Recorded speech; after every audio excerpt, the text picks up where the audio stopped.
Today, I'm here representing a minority group of pharmacists. Yeah? Can you guess which ones? Pharmacists with naturally styled hair. I can only maybe pick a handful of you. Yeah? They came to me secretly and say, "Najua kiongozi, we don't have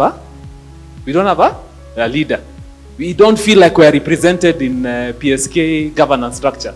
So I went and they told me where to go do my hair, and now I'm here for wherever I go, I represent them. So they always feel like they're represented and they don't have to, feel left out. One of the reasons we also formed the supply chain conference was to deal with the issue of pharma is very diverse. Yeah. If I could just do a poll, guys from retail, you can raise your hands. The traditional ones, retail. Oh, I can see two. They're busy making money where they are. Eh? No, those are the dons of the sector. Pharmacists in academia. Any? Pharmacists in research. Oh, there you are. Pharmacists in research. Yeah. The numbers are coming up. Pharmacists in manufacturing. Kwani nyinyi wote wengine ni wa wapi?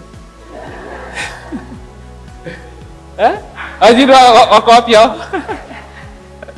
Pharmacists in wholesale distribution. Pharmacists, I don't know what to call them. The ones who work with multinationals. What do they do? Yeah, I can see you. Anyone else? Winnie, which Dr. Munene, which industry? Oh, consulting. Pharmacists in consulting. Chris, are you? And when with confidence, so you know your clients could be here. Adams, is that you? Yes, yeah. Nowadays, by the way, I also need glasses. I can't see very well. So my job is very simple today, just to do the opening remarks. I'm a politician, as you know. I can speak on and on. So nowadays, I just speak with a presentation so that I just don't go off the cuff. Yeah. Today, I want to talk about problems worth solving. We heard from the dean, there are problems what? Dying for. I think he said he's ready to die for a certain problem. Yeah? Next slide. So why do we come for conferences? Yeah? Why do we come for conferences? One of the biggest things is guys say they'll come to net because they had somewhere that networking is your net worth. Senior. Others come for the food. Yeah? Is there a PSK conference that was so lit with the food that you remember? You can count even the Mombasa ones. Yeah? Have you been to a PSK conference where the food was so nice? Hey, these are serious guys. I'm kujangi kwa sababu ya hiyo. Aya, acha nitoe jokes. Next. So those were more me-centered. I came here for me. Yeah? There's this question, as I was making this presentation, question came up in my mind, yeah? Why do colleagues, or why do we struggle to, we're all scientists. I remember when the young pharmacists distributed their findings, you remember the findings that they did the other day? Yeah? There was hue and cry that, the results were not empirical. All those... the results, they said that the results wasn't scientific. It was conjecture. So when is it okay to share? You've just discovered a problem. Yeah? Are you able to share it when it's at problem statement? Yeah? Sometimes you are fearful if you share, what will happen? Someone will steal, and by the time you're finished with the conference, someone has already created a billboard with a solution of what you are presenting. But really, because we're also here to talk about innovation, for me, I feel innovation is all about having the courage to share your vision even before the final product takes shape. Yeah? Because you could be busy developing a product for someone whose needs, you haven't gone back to say, oh, here is what, you start with an MVP, a minimum viable product, and say, this is what you are thinking, the problem is, and here is where we are going with this. Then they'll tell you, by the way, that's not really my problem. I'm not willing to pay for that thing. But then as you listen to their pain points, actually you can discover and get to the point actually where you create a product that they actually need. Next slide. So why do we come for conference? So let me go to the serious reasons. When we come for conferences to learn beyond your field of interests. So there are pharmacists in consultancy, there are pharmacists in retail. Yeah, I believe one of the reasons we came here today is just to know what is someone else doing. I was sitting next to Dr. Mbai. Dr. Mbai is an old friend of mine, not because he's old, but because an old friend of mine. We've known each other for over 15 years. He used to be one of my biggest suppliers from Elderhorse. And I was asking him, Doc, how are you guys navigating digital? You know? And I think the solution is going to come up from, he has certain questions, so he's come with those questions in mind. Expand your knowledge and find solutions. So you are maybe the chief pharmacist at your place. Your board is always asking you certain questions you don't have answers to. Conferences is that place where you come in, because you came with don't come to conference just with solutions. Come with also a set of your questions, and you'll be able to listen to what someone is saying, and you don't come up with a solution for that. You also come in to present your ideas. Those of you who are brave enough will be presenting to us here, and hopefully whatever you learn, next time we come and now you are presenting the findings out of that and challenging us, on what we can do more of. Next. So I don't know if Bonadine had looked at my slides. I wanted to ask if we have a problem worth solving. Yeah, because that's really what keeps us going. Am I at my workplace? Do I have a problem worth solving? Yeah. Do I have a problem that I'm specifically empathetic to? Yeah. Where you have a personal connection. For me, it's the issue around small healthcare businesses, so that the pharmacies, labs, independently owned, that are struggling with financing. That's what I do right now. Pharmacists or hospital owners come to me and they say, we want to fundraise. Then you sit down with them and you can actually look at their business and discover that they actually don't need to fundraise, because there are things you lose when you fundraise, or whatever stage you are. Yeah. Some of them come and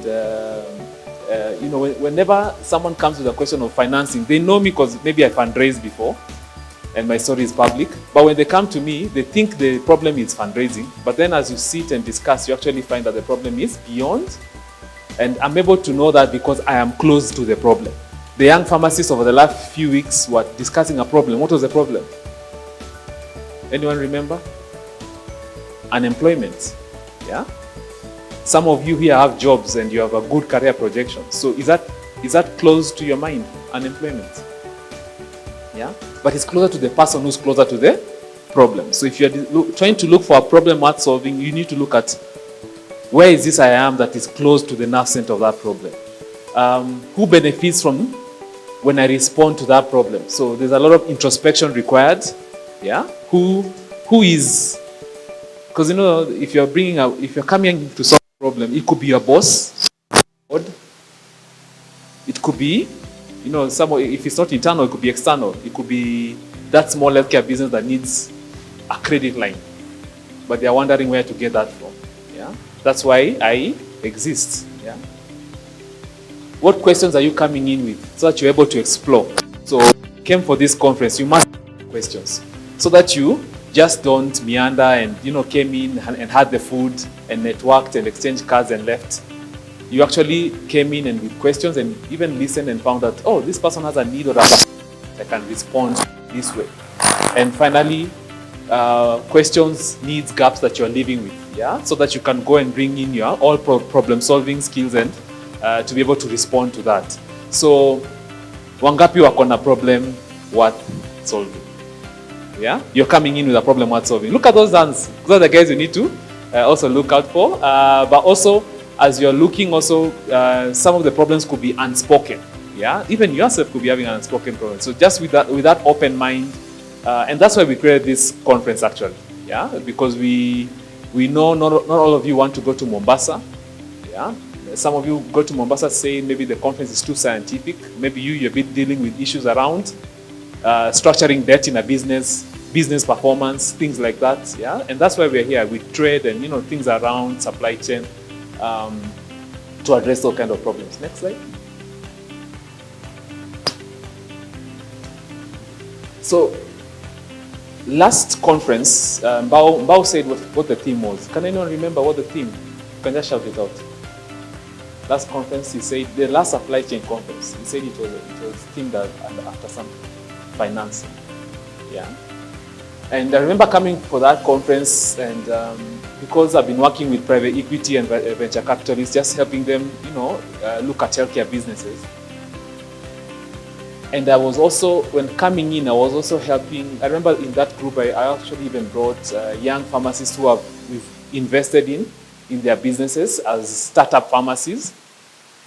But the challenge that they were having was, I remember there was a bank. Who remembers the bank? We don't want to, talking Koanika. There was a bank that sponsored that conference. Yeah. So we left that conference with that, trying to go solve a problem. So over the last year, we've worked with these young pharmacists and some who are even medical doctors who are setting up outpatient clinics. And we found several challenges. Yeah. The only financial instruments in the market right now have high interest. And recently, there are banks that were approved to price their interests based on the risk. Yeah. If you work with hospitals, you must know that insurances are not paying. The economy is bad. Insurances are not paying on time. If you're a pharma supplier, you know hospitals are actually struggling to pay you guys back. Yeah. Why? NHIF has taken your medicines. Clients have taken your medicines. It's 300 days later. They have not paid you. So, are there financing solutions? So when we left that conference, we went and tried to figure this problem out. But we found the problem is even big. It's bigger than. So we found, yes, the banks that came here last time, they said, this problem is small, we will solve it. But for a whole year, we've been dealing with issues of high interest. You can actually even be priced. Right now, I think the interest was changed. Right now, we're almost at 19%, 20% for some banks.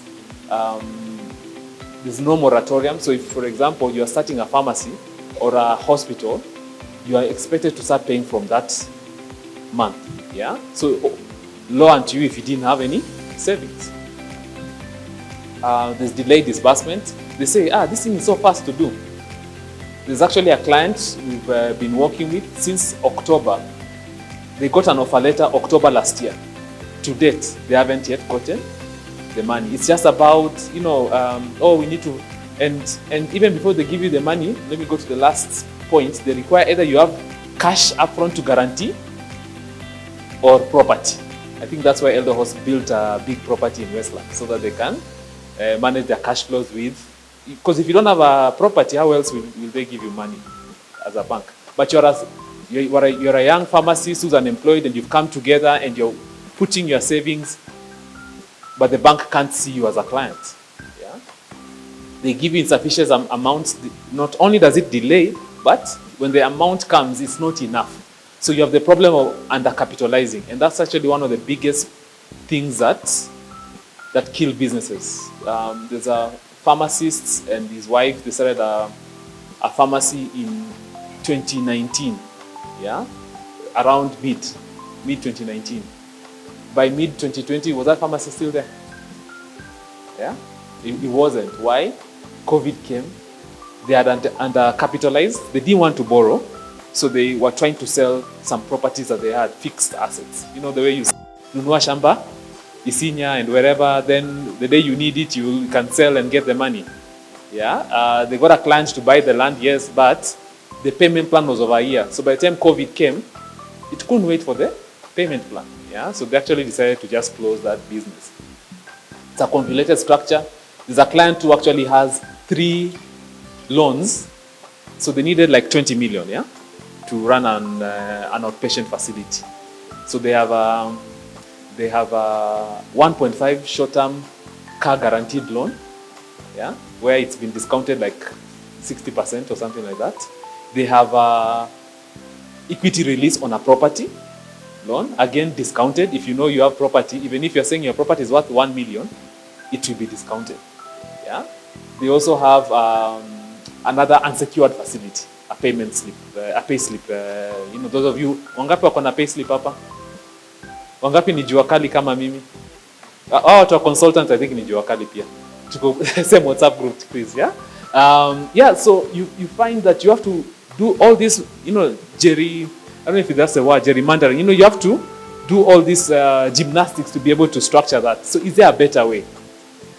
There's someone who's seated here, and this pain, you know, this problem is painful to you. Maybe you've gone through that, or you are able to solve that problem. And that's why we're here. We're here to network. So you should be able to structure your problem into like a similar way. So as you're having this, as you're going through the next 2 sessions, please, 2 days, please just have that in mind. What problem is at the focus of you? Who can you collaborate with? Who did you hear? Sometimes you might hear someone else is solving something and think they are your competitor. Yeah? And say, I can't speak to that person. But please, just, you can even buy them Java after this and just have that conversation. Oh, remember me from that place, you know, and go on and like that, and you'll be able to get somewhere with your challenge. Next slide. Oh, yeah, just go back. Oh, these guys also have 0 project management. How many of you have had to go to the bank for a loan? Like maybe like an urgent loan, yeah? They tell you, you need the money to let's say it's a car secured loan. So it's meant to be quick, yeah? Or how many of you have gone to Shylocks? You know, there are also those who are, guys, and Shylocks you're paying up to 30%. Yet, you know, anyway, so these guys actually, the banks don't even have project management competence, yeah? So some of you are here with project management, you can able to do that. This is also an industry that you can actually look into. How then do you help structure financing for healthcare? Because that's your sector and you're able to respond to that. So I'll be presenting those findings from that problem that I was able to identify from last year's supply chain conference at this year's PSK annual conference. Please calendarize it. It's from, there are pre-conference activities from a Monday, 22nd, but I think we start from Wednesday to 27th. It's in Diani. I hope to see you all. Please also spread the word. Tell colleagues to be able to attend, and I hope to be able to present my findings and see if we can actually build something out of that. Next slide.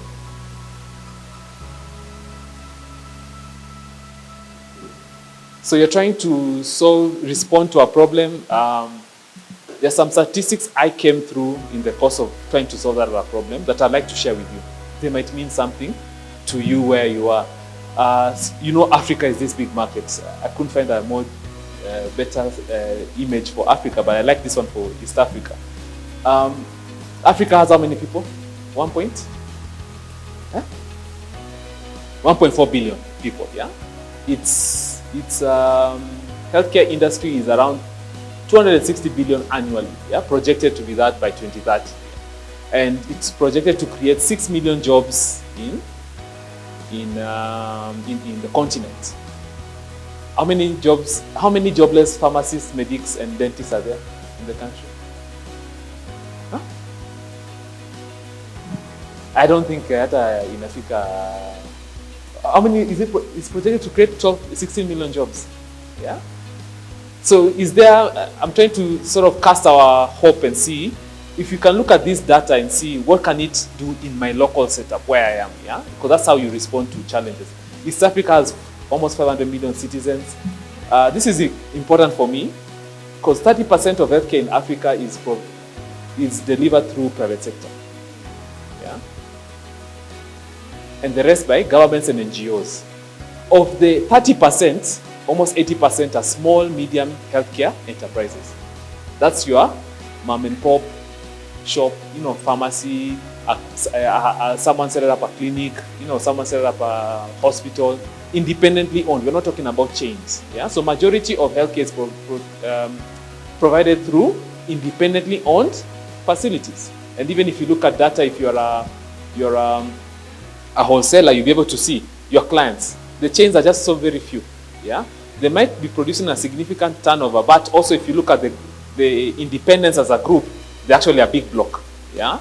So how then do you consolidate those? I know Chris likes talking about those kind of things, yeah?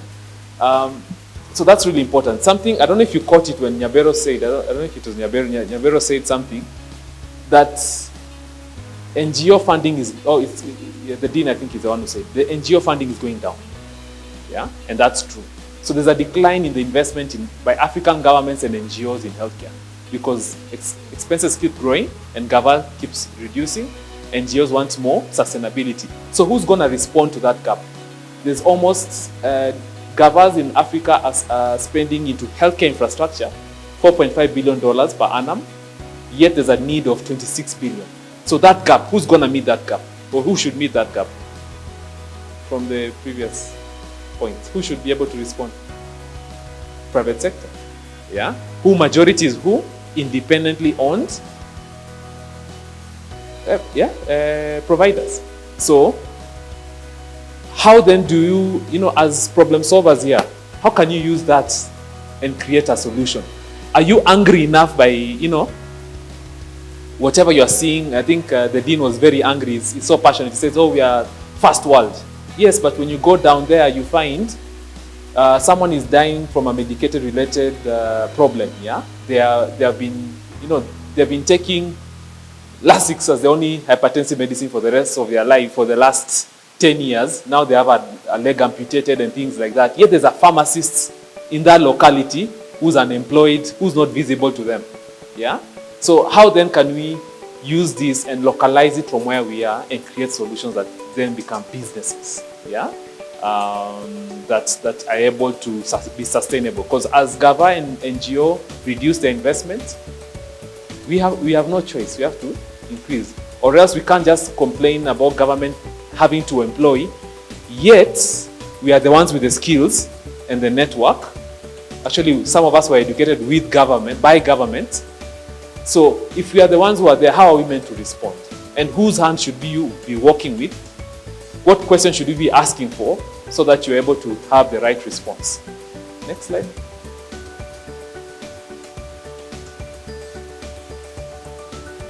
Yeah, so I wish you all, na kwa hayo machache, conference imefunguliwa. Enjoy yourselves, yeah? Thank you.